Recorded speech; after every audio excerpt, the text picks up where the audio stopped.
I am, in fact, not the guest speaker. I am, however, the person who gets texted when the guest speaker is sick at 6 in the morning. So here we are. Welcome to City North. Glad you're here. Fortunately, I also am the person who helped the guest speaker write their sermon, so I didn't have to start from scratch at 6 a.m., but I did have to figure out how to do the thing today. It is a good day today. Does anybody know why it's a good day today? Because it's Bengals opening day.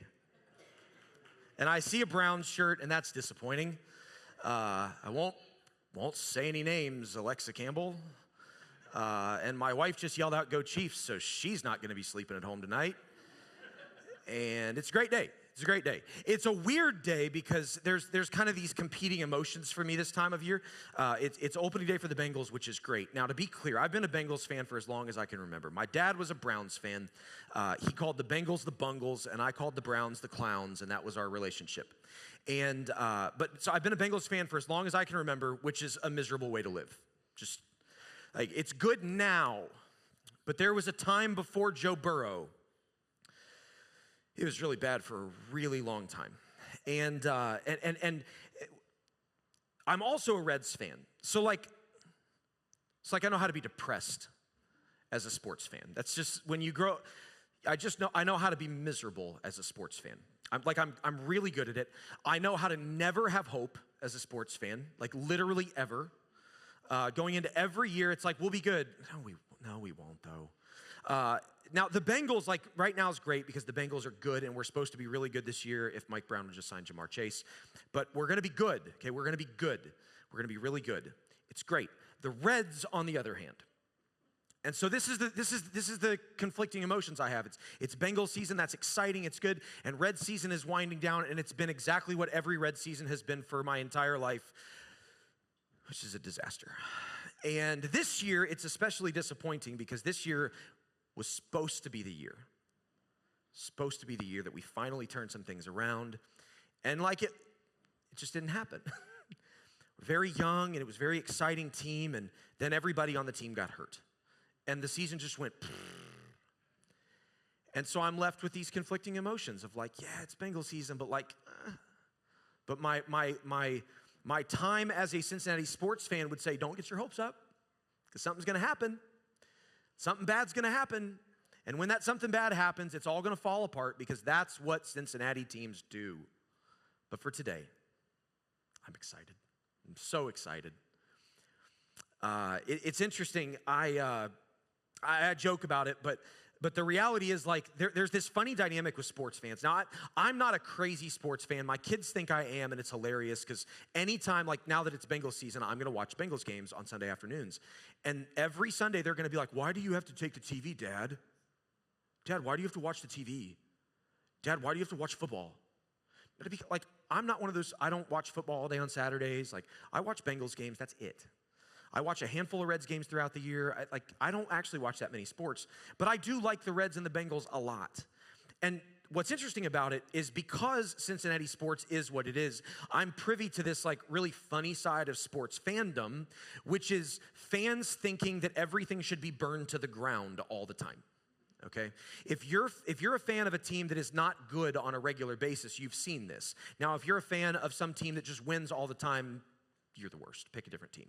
But teams that are bad, this happens all the time. Like Cincinnati Reds, every year, there's hope, there's optimism. We get into the year, and 2 months into the season, when the Reds burn to the ground, there's I read multiple Reds websites and sometimes get on Reddit, which is hilarious. And inevitably, it's sell the team, Bob, fire the entire front office, get rid of every player and every coach, and start from scratch. Which is so dumb. It's not going to get better by doing that. You know what I mean? But it's that's the sentiment of every fan that I know. Just burn it all down, start from scratch. Because the Reds haven't won anything in almost 30 years. The last time the Reds won a playoff game, I was 10, and I am not 10 anymore. The last time the Reds won a World Series, I was 5. I don't even remember it.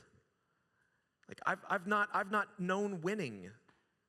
And Reds fans haven't, and so they're like, there's this impatience. There's this like, we got to win now. We got to win because we haven't won in so long. And it was funny because when the Bengals went to the Super Bowl a couple of years ago and lost it, a lot of fans would be super disappointed. I was thrilled.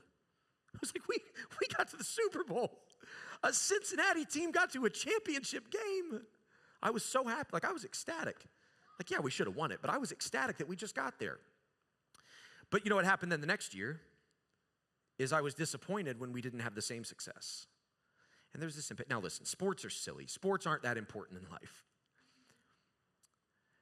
But that level of impatience that I feel about sports and that some of us feel about sports, and if you're a Notre Dame fan, that you probably really feel today, that level of impatience is a funny thing because although for me it applies to sports and although for me it applies to some things, there are things that it applies to in your life that it doesn't apply to in mine.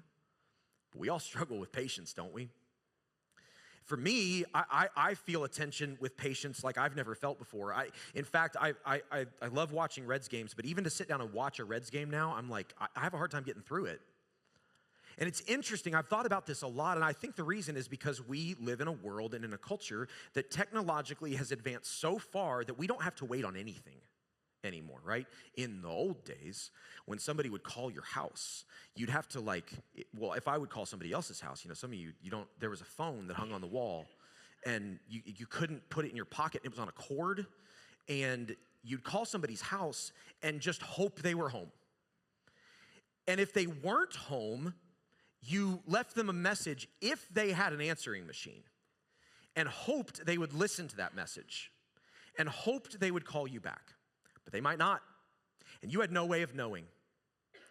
You would just wait and you would wait and you would wait and you would wait. Right now, if I pull out my phone, actually, to be clear, I'm not speaking of myself. I am talking about some of you right now. Some of you, if you text somebody and they don't respond in 2 seconds, you're like, what's wrong? Why are they mad at me? What did I do? And you're like, your life is upended because you assume that if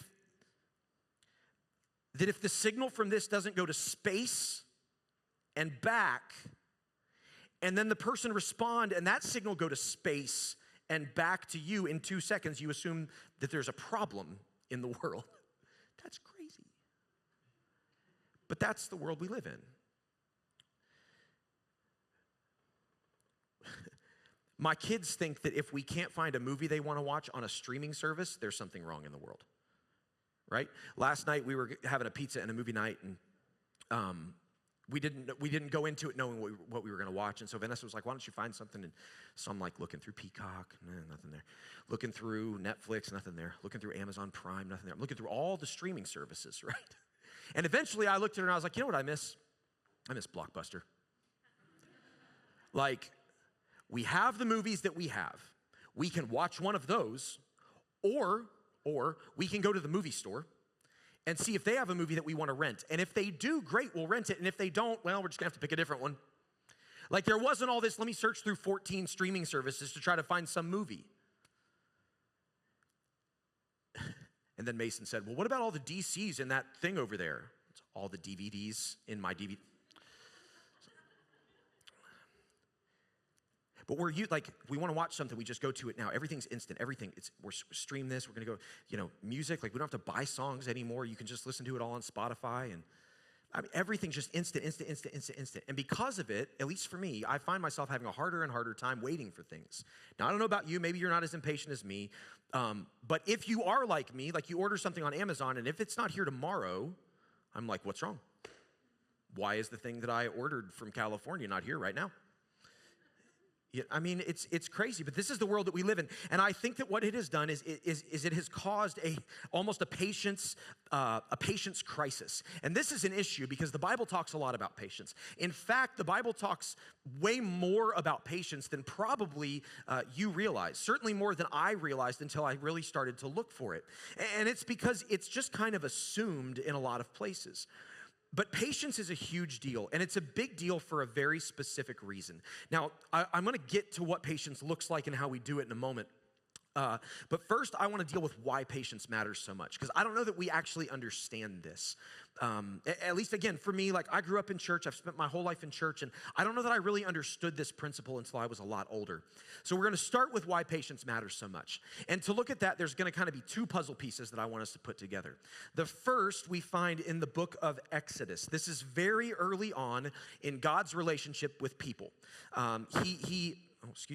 He's establishing his relationship with the nation of Israel. And at this point, Israel has a leader named Moses. And Moses is desperate to see God. He's talked to him a bunch, but he's desperate to see him. And he's begging God, let me see you, let me see you, let me see you. And finally, God says, I can't let you see me because if you see my face, you'll die. So we don't want that. So what we'll do is, how about you come up on this mountain and I'll walk by you so you can see my back. And Moses is like, awesome. So Moses goes up on the mountain, God starts to come by, and as God comes by, there's a significantly important thing that happens. God introduces himself to Moses in a way that was different than anything else that's come before.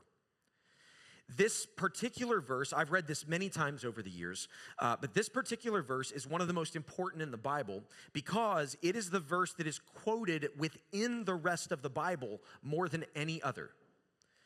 This is the moment where God finally begins to describe to Israel who he is. It's like, we've been talking a little bit. You know my name, but you don't really know anything about me. Now I'm going to start to let you know who I am. So it's a huge moment. And this is what God says to Moses. It says, as he passed in front of Moses, he was proclaiming, the Lord, the compassionate and gracious God, slow to anger, abounding in love and faithfulness, maintaining love to thousands and forgiving wickedness, rebellion, and sin. Yet he does not leave the guilty unpunished. He punishes the children and their children for the sin of the parents to the third and fourth generation. Now, pause. I got to deal with one thing here quickly because I don't want us to get hung up on it. The end of that passage, I could do multiple sermons on. I've preached on it before, but I don't want anybody to get hung up on that. Yet he does not leave the guilty unpunished. So without going in too deep here, here's what I want you to understand about that part. Here's what God's saying. I'm not a pushover. Okay? He says, I'm loving, I'm gracious, I'm compassionate, but I'm not a pushover. That's why that part of the verse exists. I've told this story before, but I had a professor in college who was the biggest pushover I've ever known in my life. Like ever. Now, some of you are very kind people. You meet somebody that's a pushover, and you won't push them over, and then there's the rest of us. And this guy, he was so sweet. He was this really short, older gentleman who taught piano class. I was a music minor in college. He taught piano class. I had to take a couple semesters of it. And I took piano lessons when I was young and was like proficient enough that I didn't have to try very hard. And my class was at 8 a.m. And I identified really early on that this guy was a pushover. So I just kind of didn't go to class, like at all. And finally, a few weeks before the end of the semester, he emailed me. It was like the kindest, mean email I've ever read. And it said something to the effect of, Andrew, you have missed so much class. If you don't come to class the remainder of the semester, I'm going to be forced to give you a failing grade. Like, will you please just come to class? All right. So I came to class for the rest of the semester, did my stuff, got a B. It was great. It was fantastic. I mean, if I went to class 15% of the classes that semester, I would be surprised. It was really bad. But like I read, this guy's a pushover. And so some of us are boundary pushers. Some of us are not, but some of us are boundary pushers. What God is saying in that moment when he says, I'm compassionate, I'm gracious, I'm slow to anger, I'm kind, but don't try to pull one over on me because you're not going to push me over, all right? We'll leave it at that. If you have more questions about that, because that verse can really trip people up. This is a huge moment. As God is introducing himself, what he says about himself is that he is compassionate. He says he's gracious. He says he's slow to anger. He says he's abounding in love and faithfulness. He says he's forgiving. He also says he's just and not a pushover. Now, what I want to do today is I want to zoom in on the phrase slow to anger. This is actually a really funny phrase. In Hebrew, the phrase is erek af, which means long of nose. Okay? Where it says slow to anger, it literally means long of nose. All right? because who doesn't describe somebody who's patient as long-nosed? Right? Although this is odd phrasing, odd wording to us, this would have been very common wording to ancient Hebrews. The most common way to describe someone who got angry quickly was to say that they were short of nose. Now, again, might seem odd, but think about it for a moment. When you get angry, what happens? Blood all rushes to your face turns red, right? So that's the idea here, is if you're slow to get angry, your face isn't gonna turn red, your nose isn't gonna turn red as quickly. That's kind of the metaphor. So this is like just a linguistic way of phrasing patient, long of nose. So some of you know people that are very patient. Some of you know people who are not. So the next time somebody who's impatient with you gets impatient with you, you can tell them to get a longer nose. They won't know what you mean, but you will. It'll be great. He says literally, I am long of nose. Now again, this is critical because in this moment, God is describing the core characteristics of who he is. The first time he's ever described himself, he's like, these are the most core things to know about me. I am long of nose. I am long of nose. Yes, I will get angry. And yes, biblically, in the Old Testament, there are many times God does get angry. When there's injustice, God gets angry, absolutely. But it's a last resort. It's something that it takes him a long time to get to.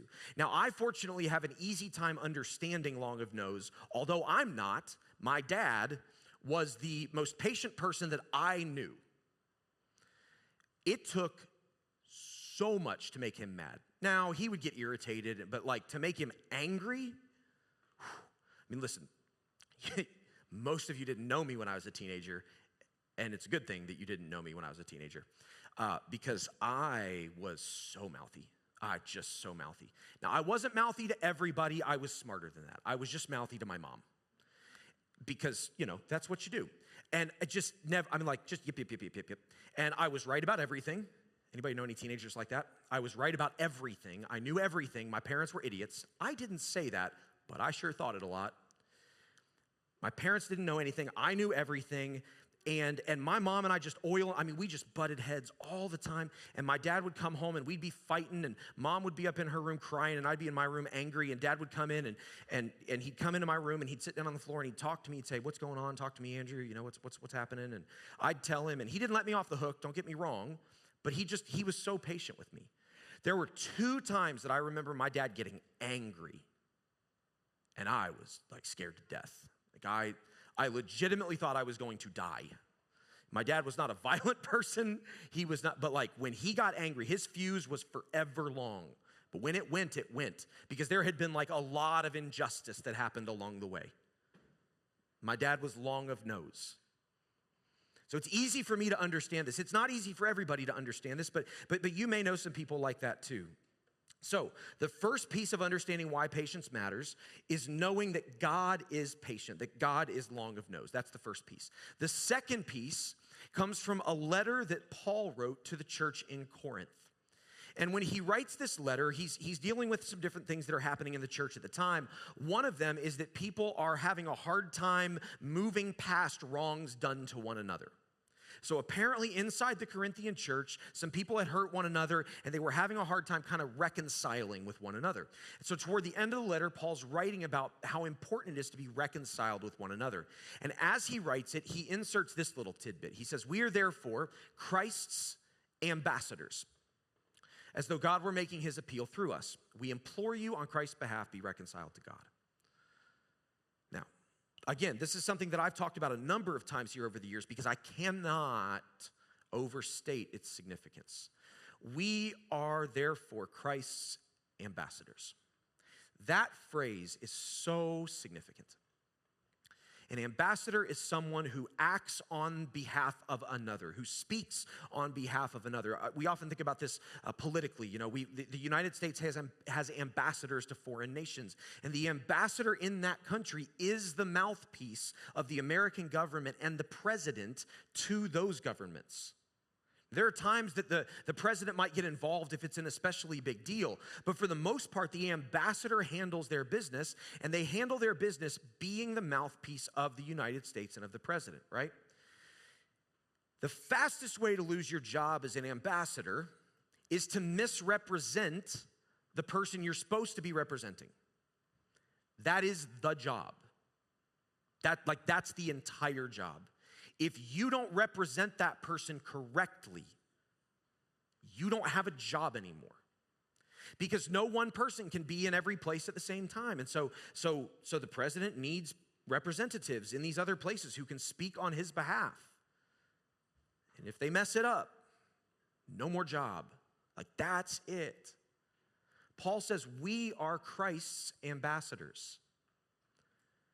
Understand that to a world that is lost and that is broken, there's no way for them to see Jesus if God's people, Christians, don't represent him to them.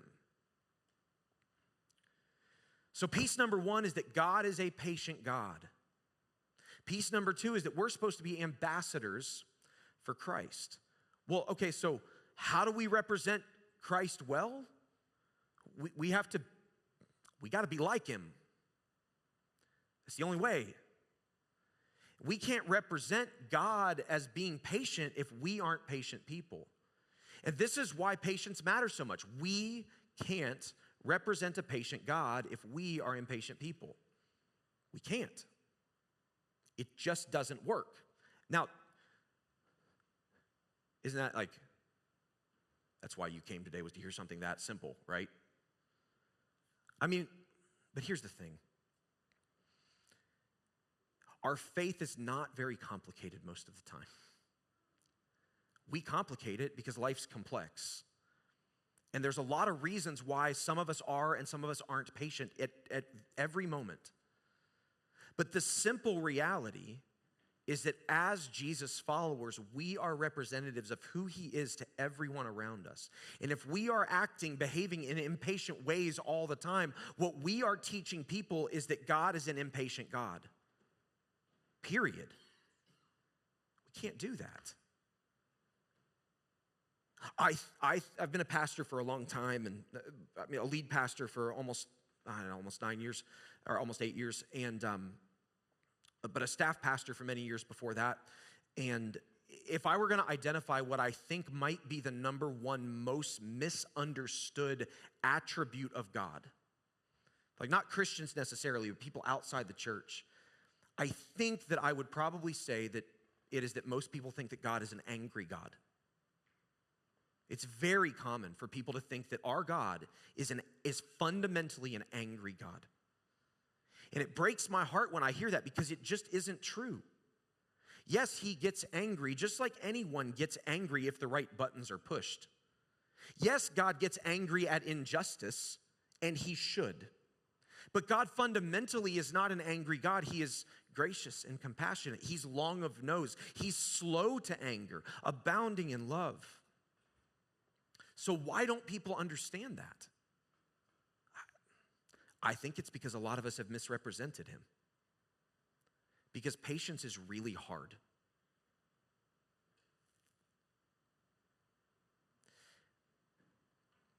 So what I want to do is I want to talk for a moment about what we can do to become more patient people.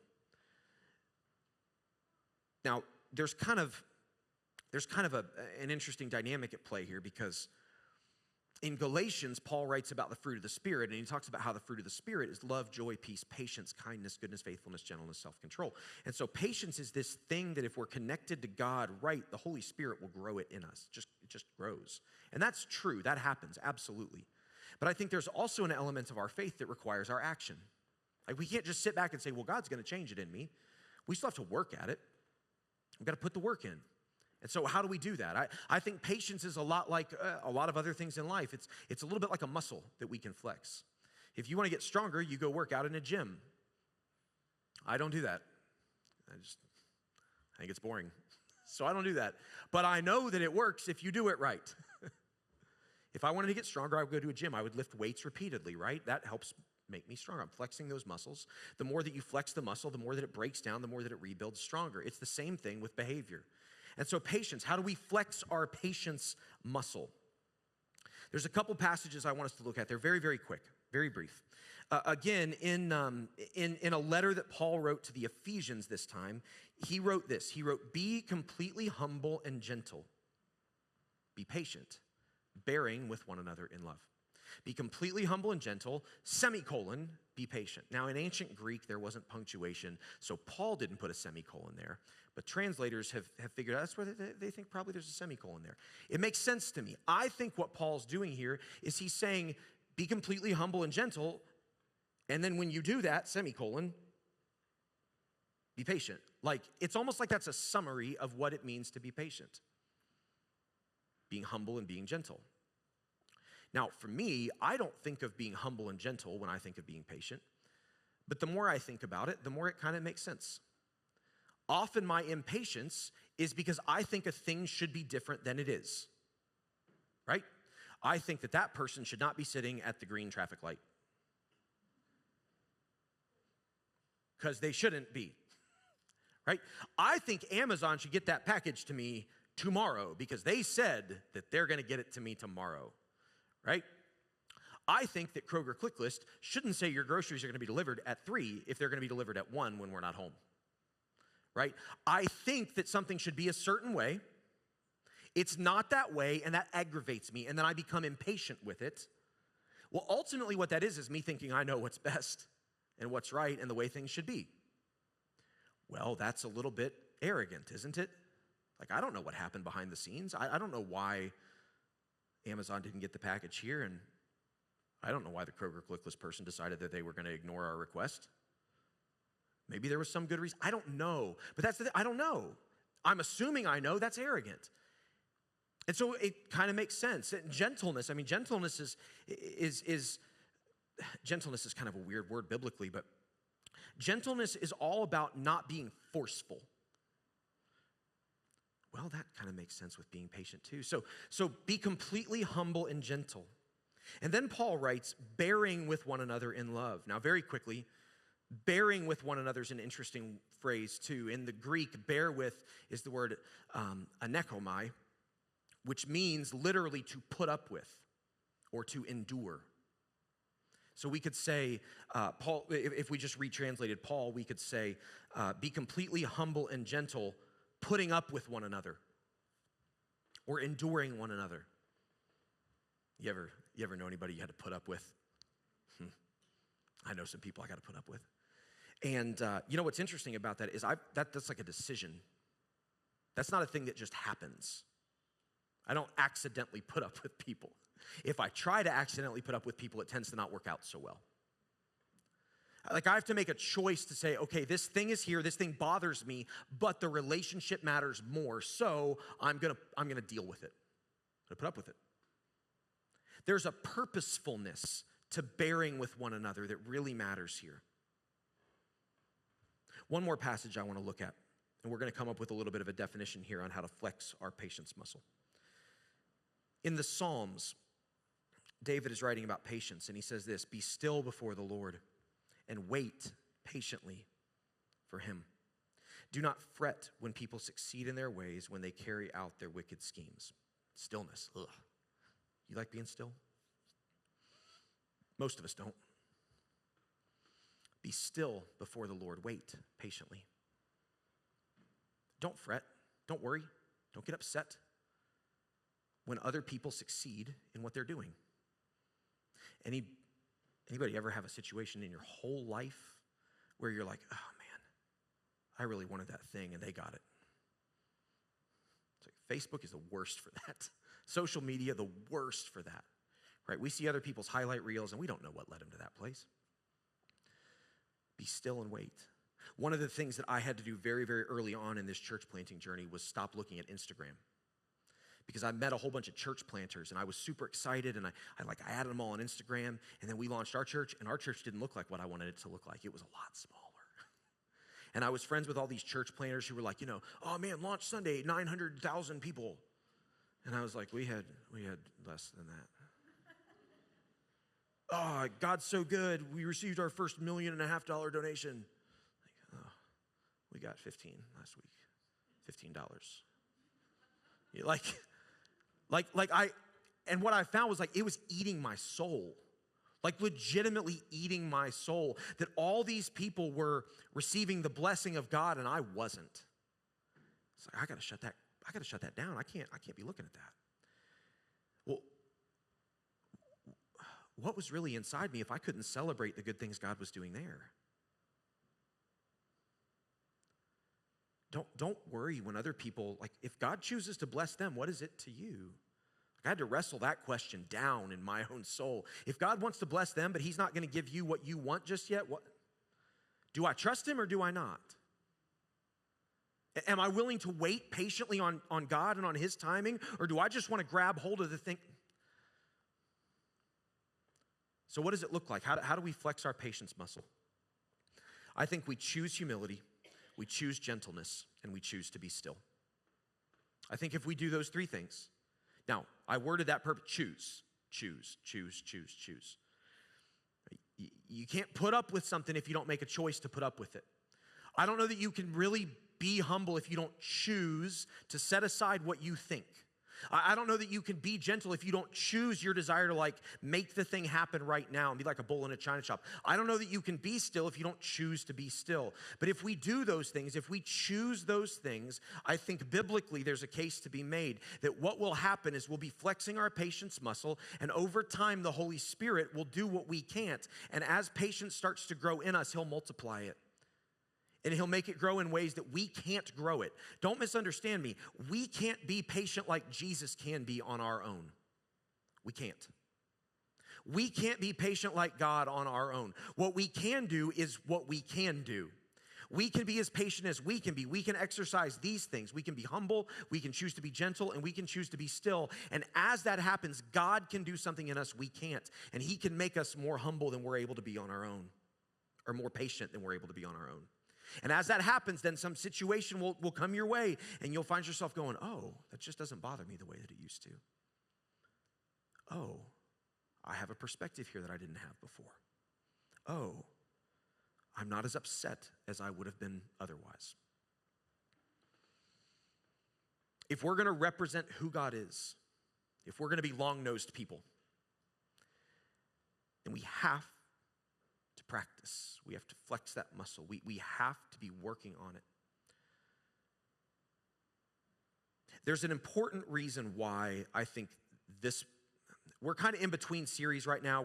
We're not in a story series. We're starting a message series next week. We're going to take a 4-week break from our story messages. I'll talk more about that in a moment. But so we kind of had this 1 week that there was nothing. It's like, what are we going to talk about? There's an important reason that I think patience matters right now. There's an election in a couple months. Anybody aware of that? Anybody just want to go hide in a hole for a couple months and wait it out? Here's the thing. I'm not going to get onto a political soapbox here. For those who have been around, you know I don't do that. What I do get on from time, I'm about to say one of the corniest things I've ever said. I apologize in advance. What I will get on from time to time is a Jesus soapbox. A lot of Christians, have erroneously taken the position of saying it's our job to save this world for God, from whatever particular political viewpoint they believe. And in doing so, what they have done is demonstrated not that God is patient, long of nose, slow to anger, abounding in love and faithfulness. Rather, what they have demonstrated to the world is that God is very angry at everyone and everything unless they get it exactly right. And if they don't get it exactly right, God's going to smite them right now. We can't be those kind of people because that is not who God is. To say it another way, our hope is not in Republicans or Democrats or some other party that whatever. Our hope is in the kingdom of heaven. Our hope is not in any candidate. Our hope is in a risen Christ. Our hope is not in our political party taking office in November. Because I'll tell you right now, I know a lot of the people in this room, and some of your political parties are not the same as other ones in this room. In this room. And here's what I can tell you, you're all good people who are genuinely doing all that you know to follow Jesus. And so right now, as much as any other time in history, always going into election seasons, it is imperative that Christians exercise and demonstrate patience because we are representing Jesus more than almost any other time during elections. People are watching, the world is watching, and they want to see, are Christians going to be kind or are they going to be jerks? And when we allow ourselves to be impatient people, more often than not, what happens is we become angry. We want to just shove our opinions on other people and tell them how wrong they are for thinking what they think. And all we do is misrepresent Christ. It's all that happens. So please don't misunderstand. I'm not saying don't have political opinions. I'm not saying don't vote. I'm not saying don't be hopeful that your candidate will take. I'm not saying any of those things. Do those. But keep that to yourself. And be patient with people who think and believe differently than you. Because if brothers and sisters in Christ can't bear with one another, what kind of witness are we giving to the world about who Jesus is? So be patient. Be long-nosed. Some of you are like, well, I know some people that have long noses. Well, you need a longer one. We all do. Be long of nose. Because when we are patient people, we can represent Christ well. And when we represent God's patience well, it speaks volumes to people who think that God is just angry and ready to smite us at every turn. We don't want that. Let's represent him well. Let's represent truly who he is. The Lord, the compassionate and gracious God, slow to anger, abounding in love and faithfulness, maintaining love to thousands, and forgiving wickedness, rebellion, and sin. That is the God the world needs to know. And so let's represent him well. Let me pray for us. Father in heaven, thank you for your love. Thank you for your grace. Thank you that you are good. Thank you most of all today for me. Thank you that you are patient. Thank you that you didn't write me off many, many, many times in my life. So Father, I pray for each of us today that you would make us more patient people. That whatever circumstances we find ourselves in, that we would be able to trust that you're enough. Not looking to what we could have or what could be that would make us happier. But Father, simply being able to sit in our circumstances and say, if this is where you have me, I trust it. It is enough. Not looking to political parties to fix things, not looking to elections to fix things. But Father, being people that represent you well. Who are less interested in taking a stand for what we might believe is right. God, being people who are ready, willing, eager to take a stand for who you are. Father, help us to be people that represent you very, very well in our homes, in our workplaces, in our neighborhoods, in our schools, on our sports teams. Father, in whatever circumstances we find ourselves in, help us to represent you well. And in moments where we're finding our patience is wearing thin, Father, would you give us what we don't have access to? Change us, transform us through the power of the Holy Spirit with a patience beyond ourselves so that we could represent who you are very, very well. We love you so much. It's in your name we pray. Amen.